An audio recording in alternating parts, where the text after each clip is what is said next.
3 or 4 months, and they told us, I met with them again. This time my wife came, and they told us, you're on the right path here, but eventually, if you want to continue with this, you're going to have to move out here. That's just it's not an option. Um, at the time, I had been looking for places in Ann Arbor, but financially, there's no way we were going to make it out in that area. So yeah, they told us you have to find a way to move out here. And so we're like, okay, fine, that's what we'll look to do. We ended up, and this is one of the things I mentioned earlier, we ended up putting our house on the market, and we had originally bought the house. It was a small little house, like 450 square feet. We had originally bought the house for around, I think it was like $20,000 when we bought the house. Like, we got it from a family member, whatever, and we put a little bit of money into it, but I told Hashem, I said, what we kind of need to be able to move out into Oak Park, like what we need financially to do it. Because for us, I didn't want to live in an apartment out there. I wanted to have a home. And so we ended up putting it on the market, and the first day we got a full cash offer. And the next 2 days we got 4 more offers, all more than that. And we ended up selling it for over 2.5 times the amount we bought it for. Wow. So I was just floored, completely blown away. I was like, okay, well, 3 days on the market and it being sold, I'm going to take that as a yes. Sure. So we ended up moving with my brother-in-law, and started looking for a place out in this area, and continue still the whole learning thing with Rabbi Zwiebel and going to the Chabad house in Ann Arbor, and ended up finding a place out here that was perfect area, right price, didn't really have a lot of work that needed to be done, which is another thing that I asked them, like, I really don't want to do a lot of work in the house. I'm not that handy. And yeah, it worked out great. So thank God. So at this point, you're living here, you're learning, happen to know you're in walking distance to the shul that you now attend. Yeah. Did you have any ups and downs at this point, going to, from this point to when you were done with your conversion?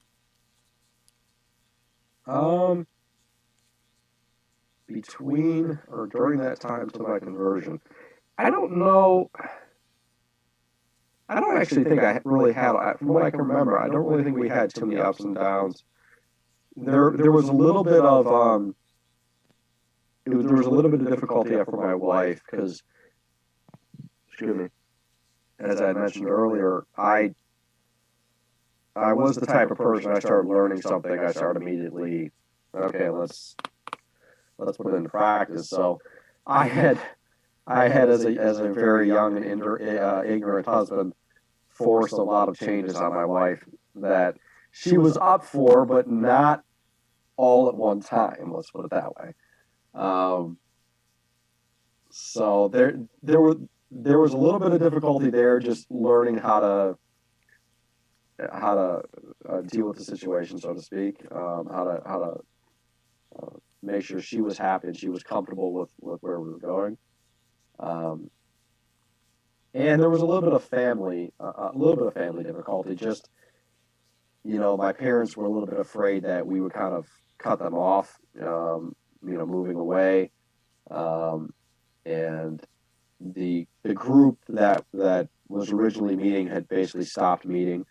And so there was I would say there was some tension maybe, but that was really about it. It definitely wasn't I don't think there was any anger or animosity towards each other, let's put it that way. But other than that, no, I don't, from what I can recall, I don't really remember any other difficulties besides that. So. Okay, that's very good. It's important to have. One thing I always say to any, you're on the other side of the mikvah, of course, but anyone who's a potential convert, I basically always give them the same advice, that you have to have a competent Rav to go through to be your sponsor.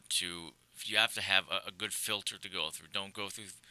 Oh, I heard something in a shear online, or I saw something comment on somewhere, which may or may not be true. There's a lot of information out there.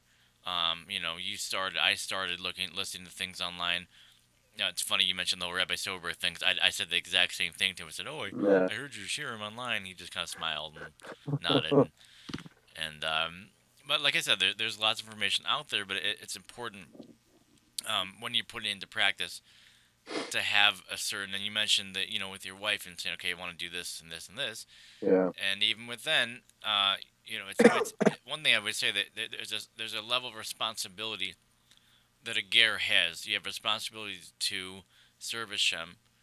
You have responsibility to the greater Jewish people, and you also have responsibility to your non-Jewish family or to your non-Jewish friends, to the non-Jewish world. Also, we have to be this light into the nation, or Lagoyim.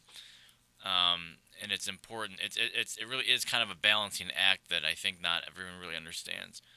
Um, so so basically, at this point, you're not getting a whole lot of pushback from family or friends. You're here. You're living. You're basically, um, when let's see. I think when you and I met, I think you were Jewish. No, you're not Jewish. No, yeah, for sure you weren't. It wasn't too much longer.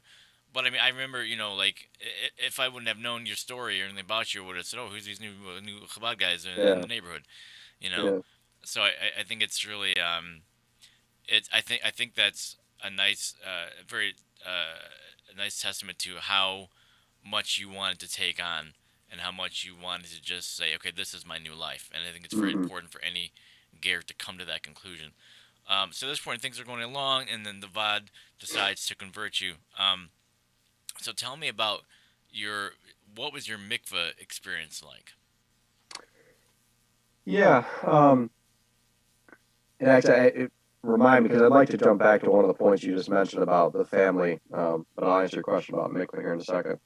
Um, so, so since we were married, me and my wife, there's certain protocols you have to go through as a married couple before you go into or as you kind of start your gear process, so to speak.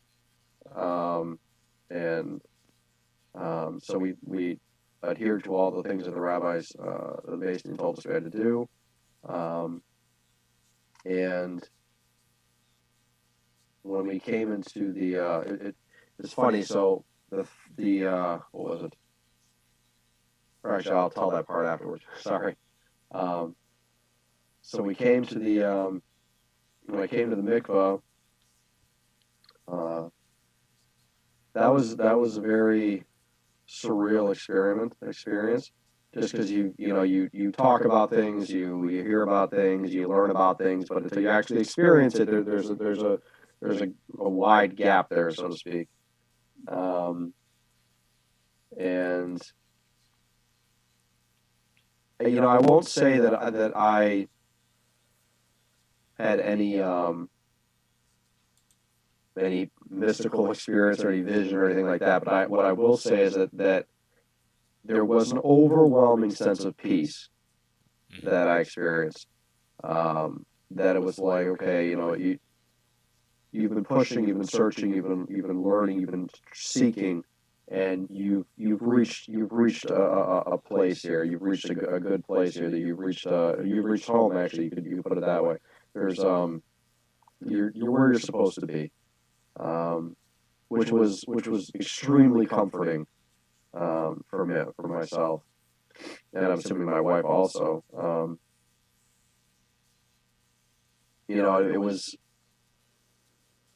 as I had said earlier, we had traveled from church to church to church for various reasons, and then we had left the church completely, and then we, had met as a congregation, and we had lost a lot of people, gained people, lost a lot of people, and you go through a lot of experiences with all that, and then to finally reach a place where you can just be at peace about something, and you're not worried about leaving or going anywhere else, type of thing, was very, very, very comforting. And I remember when I told my wife this when I got out of the mikvah. She wasn't my wife anymore, Mm-hmm. which is I know that sounds very very strange, but um, when I saw her afterwards, when we went, finalized the paperwork and everything, um, she didn't feel like my wife, and it wasn't until we got married that feeling came back, so to speak, again. Um, when I left the mikvah, um, I remember walking into One Stop because we had a little. I think I invited you, and I don't remember. Did I invite you? Because I wanted to do a little celebration dinner at prime time. I thought I invited him. Maybe I don't remember. Yeah, I know only a few people could make it, but I remember coming there and sitting down with some friends and just feeling this. I'm home. That's what I remember constantly saying. Just I feel so at peace. Like this is where I belong. This is where I was always supposed to be. Um, and yeah, even after that, just walking into One Stop, there wasn't the I'd been in One Stop many many times before, dressed just like everybody else there, but there was always the feeling that there's a little charade here, type of thing. It's not it's not I don't know how else to put it. Like you got the clothes, but there's a little piece of you that doesn't fit, so to speak. And after I came out of the mikvah, that was gone. It was like, yeah, this is exactly where I'm supposed to be. Like, why wouldn't I be here, type of thing. And so yeah, that it was yeah, it was amazing. Yeah. Mm-hmm. Maybe, if you don't mind, maybe just because I know those who go through the process who are married, um, you know, secularly or whatever type of religious wedding that they have, you have to have a proper halakhic wedding, Right. pretty soon, usually the same day or Yeah. right after. Maybe if you want to kind of talk about that and talk about that experience. So now that one, huh, yeah, that was so. So our wedding was 3 days, or yeah, third day after our mikvah. I stayed at a friend's house those 3 days, and I think it was on a Sunday, if I remember correctly. I know you were there, but I don't remember exactly what day it was. And so we went through the whole Kabbalah's Panem and all the traditional things that take place at a wedding. And I remember going to the chuppah and standing there, and I closed my eyes,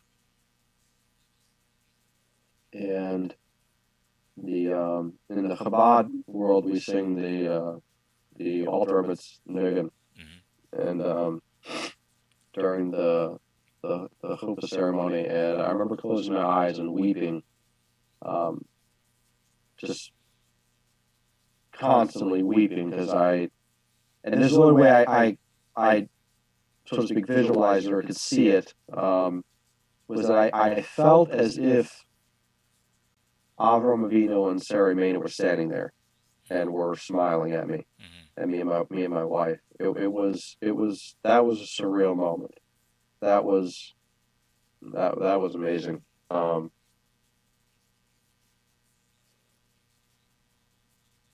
yeah,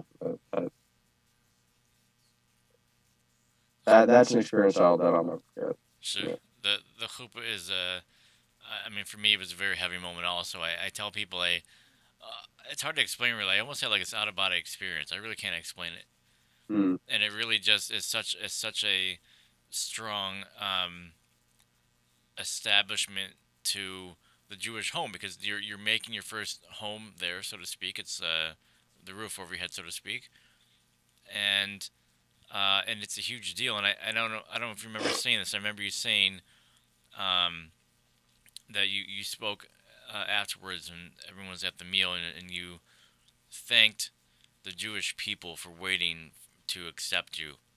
I believe you said something like, thank you for waiting like 2,000 years to accept me or something like that. And I just remember just thinking like, wow, that it really, if you think about the whole process of being a ger, it's not just for you and what you want. You're joining a nation of people. You're joining a whole nation and the religion that we all share and how we relate to Hashem. Yeah, I mean, for sure, that's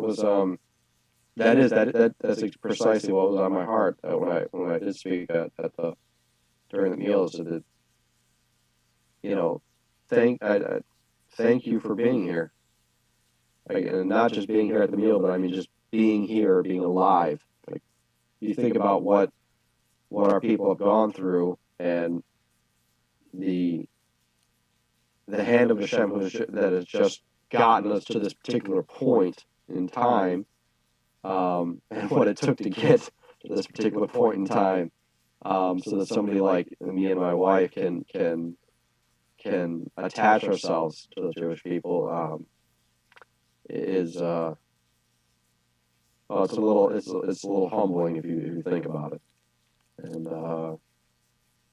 yeah. It's very humbling, very humbling. So, at this point, you're happily married, properly, halakhically, you're converted. Tell me about your life after mikvah. Tell me about being in the community. How is your life different now? Is it better? Is it worse? Hopefully not. um, yes, I mean so it's interesting. I would say that our first year and a half, maybe even 2 years of being probably a year and a half of being out of the mikvah was kind of like a honeymoon type of deal. The community was extremely welcoming, um, which again is another thing that I think I'd also mentioned this at the wedding. You kind of hear certain things. You're not 100% sure like how people are going to accept you, how they're going to look at you, and I found that at least in our case, the Jewish community was very welcoming, very accepting, and really embraced us with open arms. I don't think there was a shop. There might have been maybe a handful of shops we didn't eat somewhere at someone's house after for a good year or year and a half, and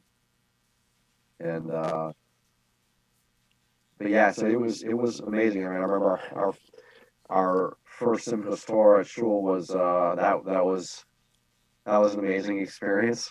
I remember telling everybody, and to be honest, I was probably half drunk at the time, but that's okay. I remember telling everybody that there's nothing like this anywhere in the world. Mm-hmm. Where this where you have a whole community, a whole nation, celebrating something at one time, um, and be able to I remember telling people, it's like, in the non-Jewish world, if if you get drunk, it's all about getting drunk, right? There's nothing to do with God for the most part. I said here, and half the people here, quite honestly, have probably had a little bit too much. But if you talk to them, the only thing they're going to talk about is how much they love you and how much they love God and how much they're going to give you a hug, and they like that's I said that you're not going to find that in a lot of places like Sure. that. So yeah, I mean the first year and a half was a real honeymoon. Um, I would say we did have a couple of difficulties uh, after that. More, I think a lot of it just has to do with as much as you are attaching yourself to a nation, you're also dealing with individual people, Mm-hmm. and people are people, right? Everybody else, they're people. So dealing with different perceptions, different viewpoints, dealing with uh, just completely different background, completely different. experiences was a little bit of there was some definite transition there in trying to um, figure things out. Um, and I think for myself also personally there was a lot more growth that needed to happen, and obviously still needs to happen. Um, Partly, I would say, there's not always, but there can be um, an extreme push to learn a lot Mm-hmm. and to absorb as much information as possible, which has its place. I'm not denigrating that, and I still study a lot, and I always have, and probably always will. Um, but I think it's very important that um, for people who are going through the process, that after they go through the process, to not forget what got you here, so to speak, Mm-hmm. which is what drove you. Well, for myself at least, what drove you to this point was a search for Hashem, a search for God, um, and as long as that is the focus, then learn and study and all that stuff as much as you want. Like that, no argument here. But if that drowns out that thirst for God, or pushes it to the background, so to speak, then I would say perhaps you should take a renewed look at what got you here. Um, but so there was definitely a little bit of settling, definitely a little bit of kind of finding out where you fit in, where what your so to speak niche is, for lack of a better term, and how are you going to live. Now you have a wife, you have a kid, you're you're in the community. Now you have to actually go about living. Like it's not theoretical anymore. Like it's all practical. It's all practical. So there was definitely some adjustment, but I mean, I still love my community. I still love the people that I'm always I talk to, that I'm with, and I wouldn't go anywhere else. That's for sure. Wow, that's really great. Um, we're actually about out of time. Yeah, Um, I figured like do you have any closing advice for anyone who is considering conversion? um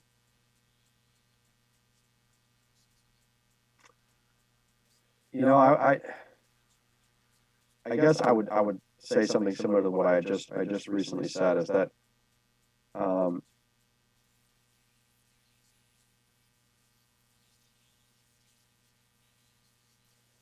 your relationship and your connection and your love for God is the most important thing that you can ever have.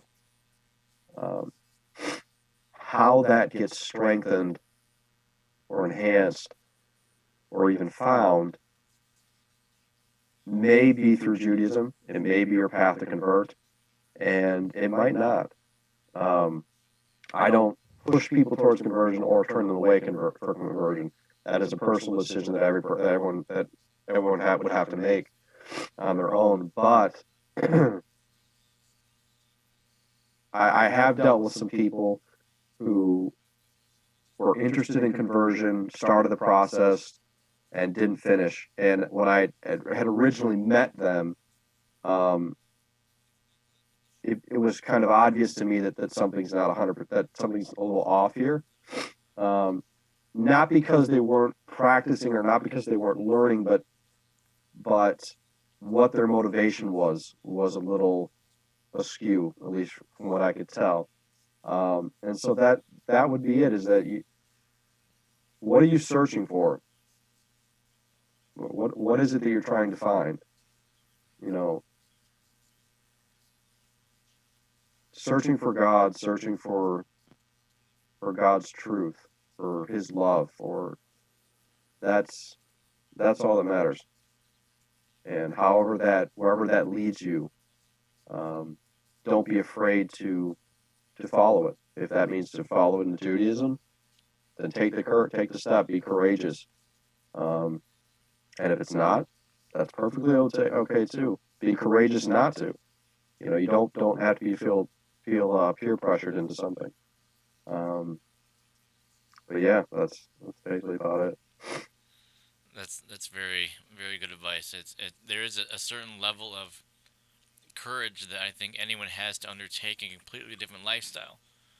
And the reason why I have some the topics of describe your life before Judaism is because most people have a pretty good life before Hmm. they're Jewish, and they for the most part come from pretty good religious upbringings, or the family is good, or they have a good, they're making good connections. It's not like so many times you hear with you know Christians or converts to Hmm. other religions, they say, "Oh, my life was terrible, and I became Christian, Right. or I found the Quran and I became a Muslim, or now my life is so much better, or I got into meditation, or whatever it is."